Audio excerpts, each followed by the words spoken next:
BRS కు రాజీనామా చేశారు కల్వకుంట్ల కవిత. పార్టీ నుంచి వచ్చిన ఎమ్మెల్సీ పదవికి స్పీకర్ ఫార్మేట్ లో రిజైన్ చేస్తున్నట్టు ప్రకటించారు. ఇక పార్టీ నుంచి సస్పెండ్ తర్వాత మొదటిసారి మీడియాతో మాట్లాడిన కవిత మాజీ మంత్రి హరీష్, సంతోష్ రావు తీరుపై మరోసారి తీవ్ర స్థాయిలో విమర్శలు చేశారు. రామన్న జాగ్రత్త అంటూ అన్నకు హితబోధ చేశారు.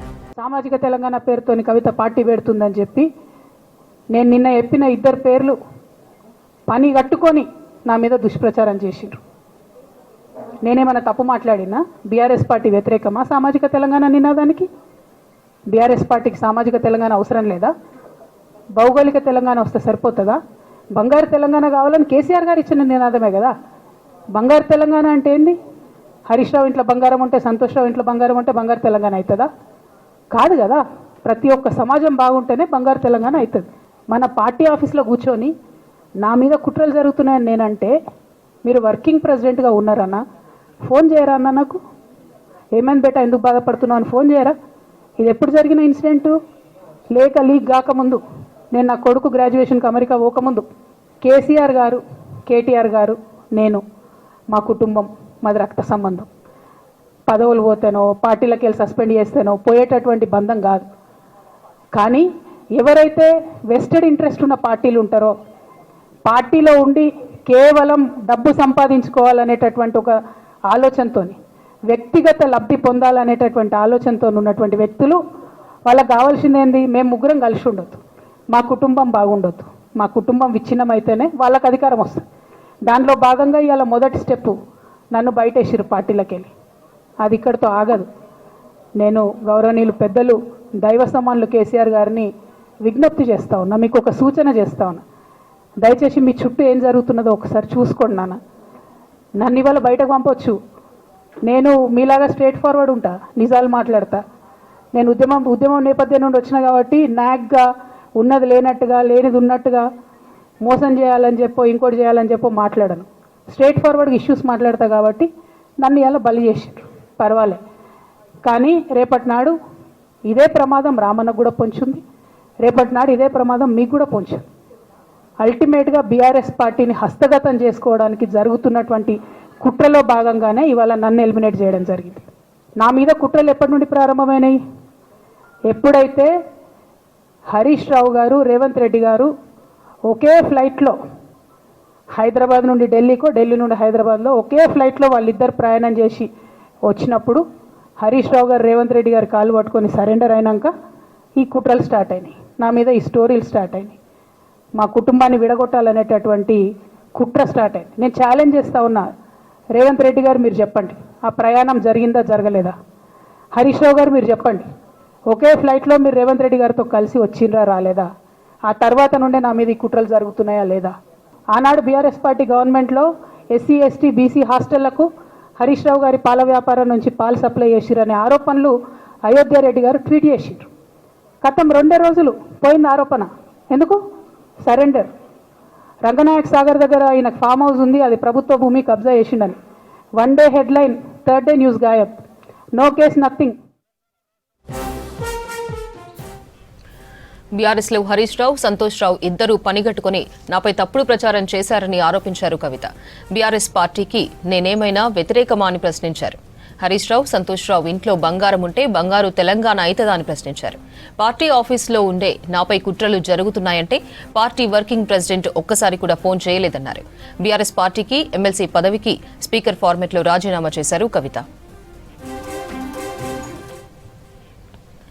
బీఆర్ఎస్ మాజీ మంత్రి హరీష్ రావుపై సంచలన వ్యాఖ్యలు చేశారు కవిత. 2018లో హరీష్ రావు 25 మంది ఎమ్మెల్యేలకు అదనంగా ఫండింగ్ ఇచ్చారని ఆరోపించారు.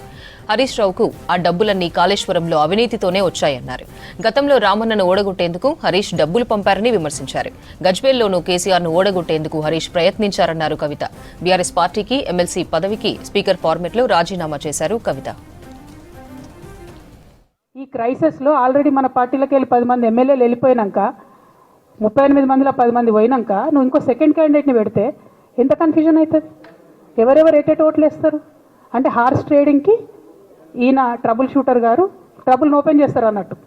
నాకెందుకో లక్కీగా ఒక బీజేపీ ఎమ్మెల్యే గారు ఫోన్ చేసి, అక్క మరి పెద్దసారి పర్మిషన్ ఉందా హరీష్ అని ఇట్లా అంటున్నారంటే, నేను డైరెక్ట్గా పెద్దసారికే ఫోన్ చేసి నాన్న మరి ఇట్లా అంటున్నారు, మనం సెకండ్ క్యాండిడేట్కి పర్మిషన్ ఇస్తారంటే, nothing doing, only Shravan will get elected. ఎవరు చెప్పారు మీకు అన్నారు.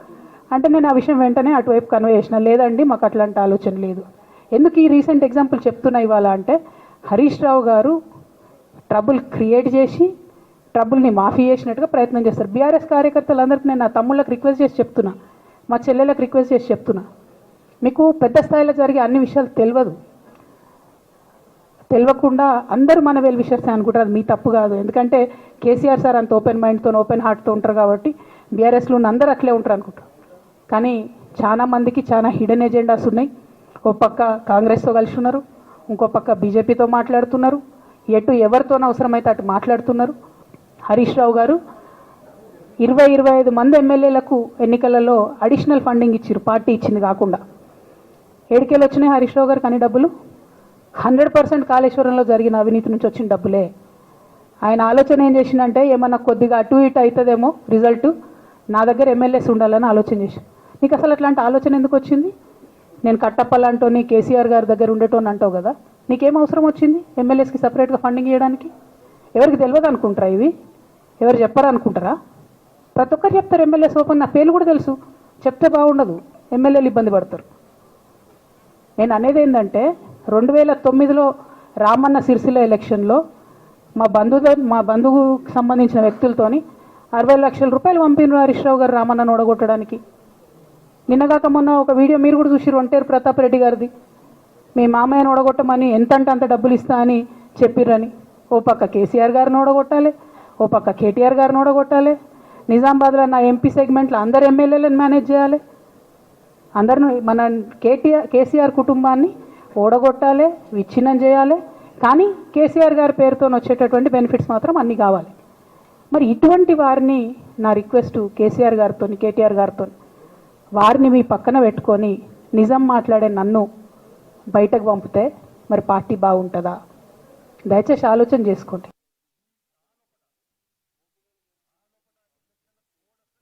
ఈ క్రైసిస్లో ఆల్రెడీ మన పార్టీలోకి వెళ్ళి 10 మంది ఎమ్మెల్యేలు వెళ్ళిపోయినాక, 38 మందిలో 10 మంది పోయినాక నువ్వు ఇంకో సెకండ్ క్యాండిడేట్ని పెడితే ఎంత కన్ఫ్యూజన్ అవుతుంది?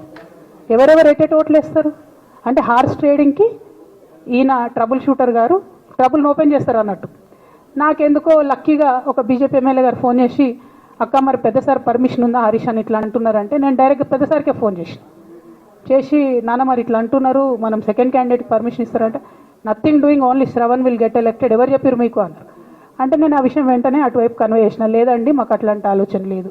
ఎందుకు ఈ రీసెంట్ ఎగ్జాంపుల్ చెప్తున్నా ఇవాళ అంటే, హరీష్ రావు గారు ట్రబుల్ క్రియేట్ చేసి ట్రబుల్ని మాఫీ చేసినట్టుగా ప్రయత్నం చేస్తారు. బీఆర్ఎస్ కార్యకర్తలందరికీ నేను నా తమ్ముళ్ళకి రిక్వెస్ట్ చేసి చెప్తున్నా, మా చెల్లెలకు రిక్వెస్ట్ చేసి చెప్తున్నా, మీకు పెద్ద స్థాయిలో జరిగే అన్ని విషయాలు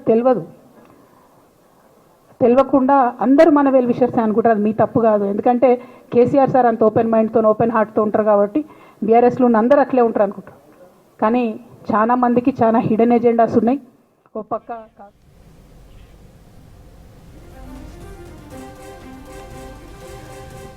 మరింత సమాచారం శ్రీనివాస్ అందిస్తారు. శ్రీనివాస్,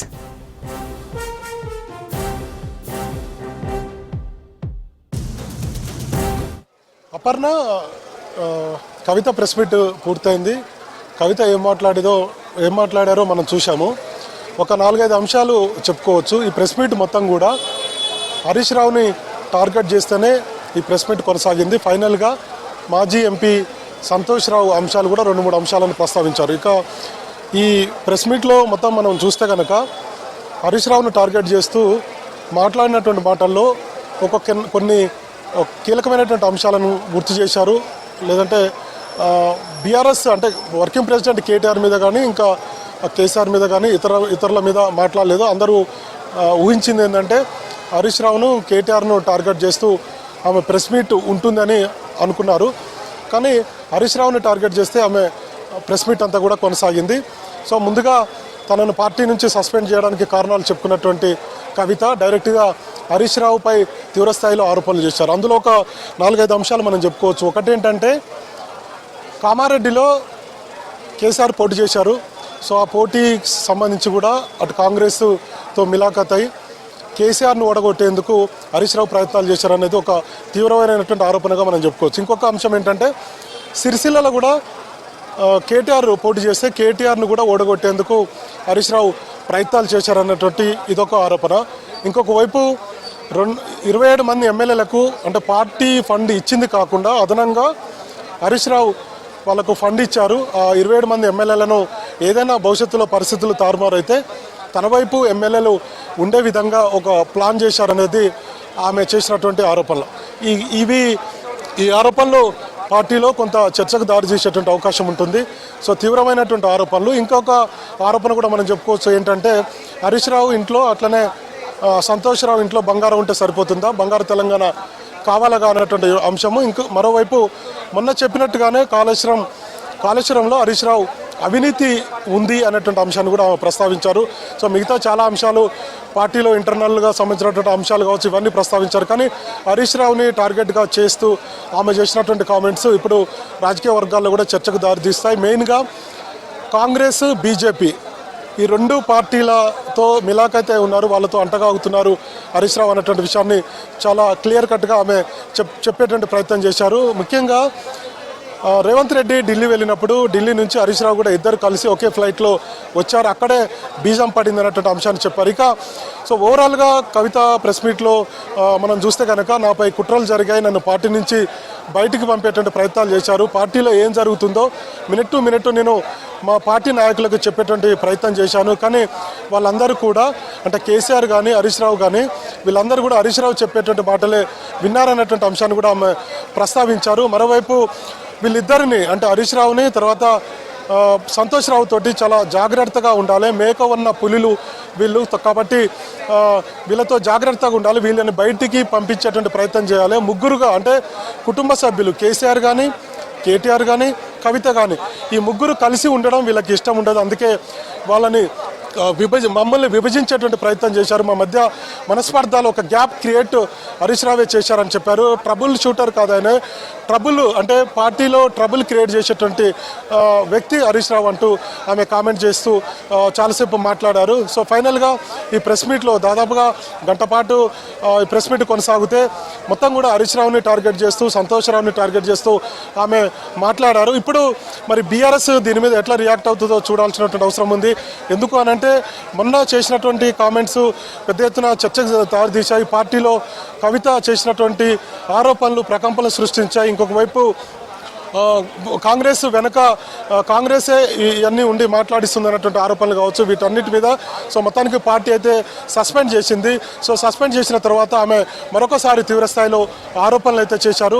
అందరూ ఊహించినట్టుగా కేటీఆర్ మీద తీవ్రస్థాయిలో ఆరోపణలు చేస్తారు కావచ్చు అనుకున్నారు, కానీ కేటీఆర్ని ఒక్క మాట కూడా అనలేదు. కాకపోతే నాకు కనీసం ఫోన్ కూడా చేయలేదు, నేను కొంత అసంతృప్తితో ఉన్నాను, పార్టీలో నాపై కుట్రలు జరుగుతున్నాయి, సోషల్ మీడియాలో ఇష్టం వచ్చినట్టుగా పోస్టులు పెడుతున్నారు, కాబట్టి నాకు నష్టం చేకూర్చే విధంగా జరుగుతున్నప్పటికీ కూడా మా అన్నగా బీఆర్ఎస్ వర్కింగ్ ప్రెసిడెంట్ కేటీఆర్గా నాకు ఫోన్ చేసి కూడా ఏం జరుగుతుంది, ఎందుకు అసంతృప్తితో ఉన్నావు, సో పార్టీలో ఉన్నటువంటి పరిణామాలన్నీ వివరించినప్పటికీ కూడా ఆయన నాతోటి మాట్లాడేటువంటి ప్రయత్నం చేయలేదు. రాఖీ కూడా నేను కట్టేందుకు ప్రయత్నం చేశాను, ఫోన్లో ఒక SMS కూడా పెట్టాను, కానీ కేటీఆర్ గారు అందుబాటులో లేకుండా పోయారన్నటువంటి విషయాలు చెప్పుకుంటూ వచ్చారు.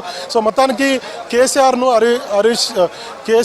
కేటీఆర్ను ఈ ఇద్దరిని హరీష్ రావు మొత్తం కూడా నడిపిస్తున్నారు. గ్యాప్ వచ్చేటువంటి ప్రయత్నాల్లో చేశారు కాబట్టి నేను కొంత దూరమయ్యాను కుటుంబానికి అన్నటువంటి విషయాలు చెప్పారు. చాలా అంశాలను ప్రస్తావించారు. అయితే ఫైనల్గా ఈ ఎపిసోడ్లో అంటే కవిత చేసినటువంటి ఆరోపణలకు ఇప్పుడు ఎట్లాగో అవినీతి ఆరోపణలు చేశారు, మరోవైపు పొలిటికల్గా లేదంటే కుటుంబంలో ఉన్నటువంటి గ్యాప్స్ను కూడా ఆమె చెప్పుకొచ్చారు. సో ఇప్పుడు బీఆర్ఎస్ నుంచి మరి ఎవరు దీని మీద స్పందిస్తారు, కేటీఆర్ మాట్లాడతారా లేదంటే హరీష్ రావే దీని మీద స్పందిస్తారా అనేటువంటి చూడాల్సినటువంటి అవసరం ఉంది. సో పార్టీ నుంచి వెళ్ళిన తర్వాత చాలా ఆరోపణలు చేయడానికి ఆమెకు ఆస్కారం ఉంటుంది కాబట్టి అందులో భాగంగానే ఆరోపణలు చేశారని చెప్తారా చూడాల్సినటువంటి అవసరం ఉంది. మొత్తానికైతే బీజేపీ తోటి కాంగ్రెస్ తోటి హరీష్ రావు అంటగాగుతున్నారు. ముఖ్యమంత్రి రేవంత్ రెడ్డి ఈ హరీష్ రావు చేస్తున్నటువంటి కార్యకలాపాలకంతా కూడా కాంగ్రెస్ పార్టీ అండగా ఉన్నది అన్నటువంటి ఆరోపణలు అయితే చేశారు. దీని మీద కాంగ్రెస్ పార్టీ కూడా స్పందిస్తుందో చూడాలి. ఇప్పటికే బీజేపీ నుంచి బండి సంజయ్ కూడా కొద్దిసేపటి క్రితం మాట్లాడినట్టుగా తెలిసింది. సో ఓవరాల్ ఎపిసోడ్లో మొన్న చేసినటువంటి కామెంట్స్కు కంటిన్యూగానే కవిత మాట్లాడారు. సంతోష్ రావు చేసినటువంటి అంశాలు కూడా మనం చెప్పుకోవాలి. సంతోష్ రావు పార్టీలో ఉన్నటువంటి కొంతమంది నాయకుల కంటే ఎమ్మెల్సీగా ఉన్నటువంటి పోచంపల్లి శ్రీనివాసరెడ్డికి అవినీతి సొమ్ముతోటి ఆయనకు ఒక కాంట్రాక్ట్ అంటే విల్లాలు కట్టేటువంటి 750 కోట్ల రూపాయలకు సంబంధించినటువంటి విల్లాలు మొక్కిలలో విల్లాలు కడుతున్నారు. సో దానికి సంబంధించి కూడా అవినీతి జరిగింది. తర్వాత హరీష్ రావు కూడా మొత్తం కేసీఆర్ను ఉపయోగించుకొని అవినీతికి పాల్పడ్డాడు. సో ఆయన సంపాదించుకున్నాడు అక్రమంగా అనేటువంటి అంశాన్ని చెప్పారు. సో ఇట్లా చాలా అంశాలను ఆమె ప్రస్తావించారు. మరి దీని మీద బీఆర్ఎస్ రియాక్ట్ కావాల్సినటువంటి అవసరం ఉంది.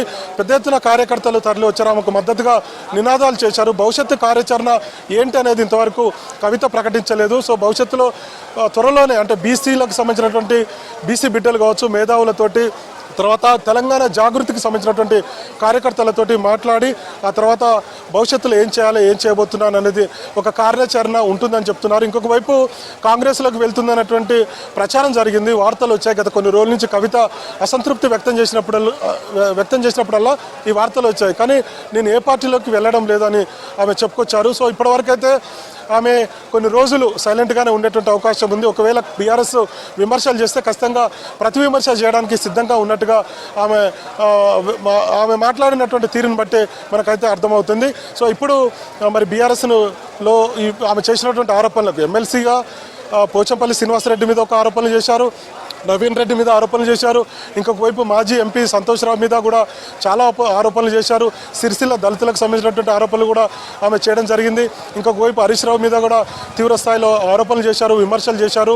సో ఆ ఎమ్మెల్యేలు ఎవరు అంటే డబ్బులు పార్టీ ఫండ్ కాకుండా ఎలక్షన్లో పోటీ చేసినప్పుడు ఇచ్చినటువంటి డబ్బులు తీసుకున్నటువంటి ఎమ్మెల్యేలు కూడా నాకు తెలుసు, కానీ వాళ్ళ పేర్లు నేను ఇప్పుడు చెప్పలేనటువంటి అంశాలు కూడా ఆమె చెప్పుకొచ్చారు. సో మొత్తానికి మా కుటుంబాన్ని విడదీయడానికి ప్రధాన కారణం హరీష్ రావు అంటూ ఆమె చెప్పుకొచ్చారు. సో కేసీఆర్ను ఉపయోగించుకొని అవినీతికి పాల్పడ్డారనేటువంటి విషయాలు చెప్పారు.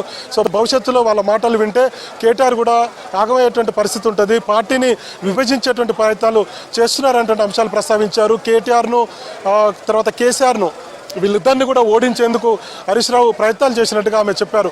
సో మొత్తానికి ఈ ఎపిసోడ్లో బీఆర్ఎస్లో ఒక చర్చ అయితే జరుగుతుంది ఖచ్చితంగా. మరి మరొకసారి కౌంటర్గా ప్రెస్ మీట్ పెట్టేటువంటి అవకాశాలు ఉన్నాయి.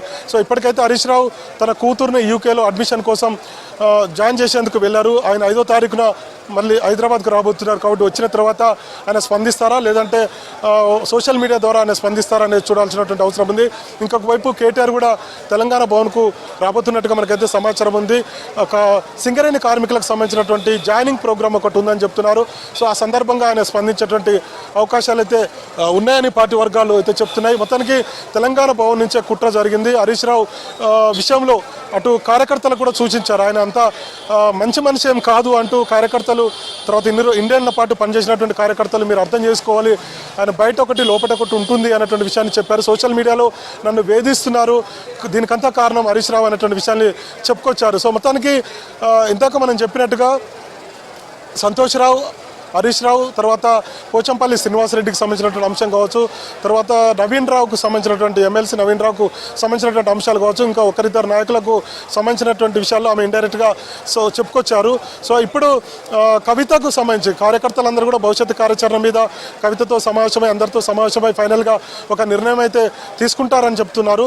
సో అది ఎట్లా ఉండబోతుంది, భవిష్యత్తు కార్యాచరణ ఏంటనేది మనకు కొన్ని రోజుల్లో తెలిసేటువంటి అవకాశం ఉంది. సో మొత్తానికి బీఆర్ఎస్ అయితే కొంత ఇరకాటంలో పడింది. కవితను సస్పెండ్ చేసిన తర్వాత ఆరోపణలు చేస్తుంది, విమర్శలు చేస్తుందని చెప్పినప్పటికీ కొంత బీఆర్ఎస్ ఇరకాటంలో పడింది. వీటన్నిటికీ ఆమె సమాధానం వాళ్ళు హరీష్ రావు కావచ్చు, మిగతా నాయకులంతా కూడా సమాధానం చెప్పాల్సినటువంటి పరిస్థితి ఉంది. ఎందుకంటే కేసీఆర్ కూతురుగా పార్టీలో ఇంటర్నల్గా జరిగేటువంటి విషయాలన్నీ కూడా ఆమెకు తెలుస్తాయి. కాబట్టి వాటన్నిటికీ రిప్లై ఇవ్వాల్సినటువంటి బాధ్యత బీఆర్ఎస్ వర్కింగ్ ప్రెసిడెంట్గా కేటీఆర్కు ఉంటుంది, హరీష్ రావుకు ఉంటుంది, మిగతా నాయకులకు కూడా ఉంటుంది. కాబట్టి కార్యకర్తలకు వీళ్ళందరూ కూడా ఒక క్లారిటీ ఇవ్వాల్సినటువంటి అవసరం ఉంది. వచ్చేటువంటి స్థానిక సంస్థల ఎన్నికల్లో ఇంకొక వైపు జూబ్లీహిల్స్ ఎన్నిక జరగబోతున్నటువంటి సమయంలో బీఆర్ఎస్లో ఇదొక ప్రకంపనలుగా మనం చెప్పుకోవచ్చు. అందరూ చాలామంది ఈజీగా కవిత చేసినటువంటి ఆరోపణలు తీసివేయచ్చు, కానీ ఎప్పటికప్పటికీ విమర్శలు చేయడానికి అధికార పార్టీ కాంగ్రెస్ ఉంది, ఇంకొక వైపు బీజేపీ ఉంది, చాలా ప్రజా సంఘాలు కూడా ఉన్నాయి. కాబట్టి సో ఖచ్చితంగా విమర్శలు ఆరోపణలు ఎప్పటికీ సోషల్ మీడియాలో జిల్లాలో కంటిన్యూ అవుతూ ఉంటాయి. కాబట్టి వీటికి ధీటైనటువంటి సమాధానం లేదంటే మేము తప్పు చేయలేదనేటువంటి విషయాలను హరీష్ రావు కేటీఆర్ చెప్పుకోవాల్సినటువంటి పరిస్థితి అయితే ఉంది. సో మొత్తానికి బీఆర్ఎస్ని కొంత ఇరకాటంలో పెట్టిందని చెప్పి అనుకోవచ్చు. ఇప్పటికే సిబిఐ విచారణతోటి ఇంకొక వైపు కేటీఆర్ మీద వస్తున్నటువంటి ఆరోపణలు కావచ్చు, పార్టీలో ఉన్నటువంటి పరిస్థితులు కావచ్చు, అధికారం కోల్పోయి అసెంబ్లీ ఎన్నికల్లో అధికారం కోల్పోయింది. పార్టీలో ఉన్నటువంటి 10 మంది ఎమ్మెల్యేలు ఇప్పటికే కాంగ్రెస్ పార్టీకి వెళ్ళారు. కొంతమంది స్థానికంగా ఉన్నటువంటి నాయకులు కూడా ఇతర పార్టీలకు వెళ్ళినటువంటి పరిస్థితి. పార్టీ కష్టాల్లో ఉంది. ఇట్లాంటి సమయంలో కవిత చేసినటువంటి ఆరోపణలు ఇవన్నీ కూడా కొంత బీఆర్ఎస్కు మైనస్గా మనం చెప్పుకోవచ్చు. వీటిని ఎట్లా రెక్టిఫై చేసుకుంటారు, ఎట్లా ఓవర్కమ్ చేసుకుంటారు, పార్టీని ఎట్లా స్ట్రెంథన్ చేస్తారు అనేది చూడాల్సినటువంటి అవసరం ఉంది. ఇక భవిష్యత్తు ఇందాక మనం మాట్లాడినట్టుగా భవిష్యత్తు కార్యాచరణకు సంబంధించి ఇంకా ఆమె నిర్ణయం తీసుకోలేదంటున్నారు. కాబట్టి బీఆర్ఎస్ ప్రెస్ మీట్ పెట్టి ఆరోపణలు మరొకసారి విమర్శలు కవితను టార్గెట్ చేసి ఆమె మళ్ళీ ప్రెస్ మీట్ పెట్టి ఇంకా చాలా అంశాలను ప్రస్తావించే అవకాశాలు ఉన్నాయని చెప్తున్నారు. కొంత మాత్రమే కవిత కొన్ని విషయాలను మాత్రమే ప్రస్తావించారు. భవిష్యత్తులో చాలా అంశాలను ఆమె ప్రస్తావించేటువంటి అవకాశం ఉందని చెప్తున్నారు. సో మొత్తానికి ఇట్లా ఇప్పుడు బీఆర్ఎస్ ఉన్నటువంటి పరిస్థితుల్లో కవిత చేసినటువంటి కామెంట్స్ ఖచ్చితంగా ఆమెకు పార్టీకి అయితే కొంత డ్యామేజ్ అని చెప్పుకోవచ్చు. ఎందుకు ఆమె వెళ్ళిపోయారు, ఎందుకు తనను ఎల్లగొట్టారు, దీని వెనుక కారణం ఏందని మనం ఇందాక చెప్పినట్టుగా హరీష్ రావు, సంతోష్ రావు పేర్లే ప్రధానంగా ఆమె ప్రస్తావించారు. కాబట్టి తప్పని పరిస్థితుల్లో నేను మాట్లాడాల్సినటువంటి అవసరం వచ్చిందని చెప్పారు. సో కాబట్టి ఆమె చేసినటువంటి కామెంట్స్కు, ఆమె చెప్పినటువంటి విషయాలకు ఖచ్చితంగా పార్టీ రియాక్ట్ కావాల్సినటువంటి అవసరం ఉంటుంది. అటు కార్యకర్తలకు చెప్పాలి, నేతలకు చెప్పాలి. సో పార్టీ ఇందాక మనం చెప్పినట్టుగా కొంత కష్టాలు అయితే ఉంది. సో వీటన్నిటిని ఓవర్కమ్ చేసి వెళ్ళాలంటే కొంత బీఆర్ఎస్కి అయితే ఇప్పుడున్నటువంటి పరిస్థితుల్లో కొద్ది ఇబ్బందులు తలెత్తేటువంటి అవకాశాలు అయితే ఉన్నాయి. సో బీఆర్ఎస్లో ఉన్నటువంటి ముఖ్యమైనటువంటి నాయకులు మాట్లాడితే తప్ప దీని మీద కార్యకర్తలకు కానీ లేదంటే మిగతా పార్టీ నాయకులకు కానీ ఒక సూచనలు, సలహాలు లేదంటే ఆమె చేసినటువంటి ఆరోపణలు ఒక ట్రాష్గా కొట్టివేస్తే తప్ప సో భవిష్యత్తులో బీఆర్ఎస్ కొంత పటిష్టంగా ఉండాలన్నా లేదంటే కార్యక్రమాలు రూపొందించుకోవాలన్నా ప్రజల్లోకి అధికార పార్టీ ఇచ్చినటువంటి హామీలతో ప్రజల్లోకి వెళ్ళాలన్నా ఖచ్చితంగా కవిత చేసినటువంటి కామెంట్స్కు రియాక్ట్ అవుతూ వాటిని ఓవర్కమ్ చేస్తూ వెళ్లాల్సినటువంటి పరిస్థితి అయితే ఉంటుంది. మరి బీఆర్ఎస్ నేతలు ఎట్లా రియాక్ట్ అవుతారు అనేది మనం కాసేపట్లో తెలిసేటువంటి అవకాశం ఉంది.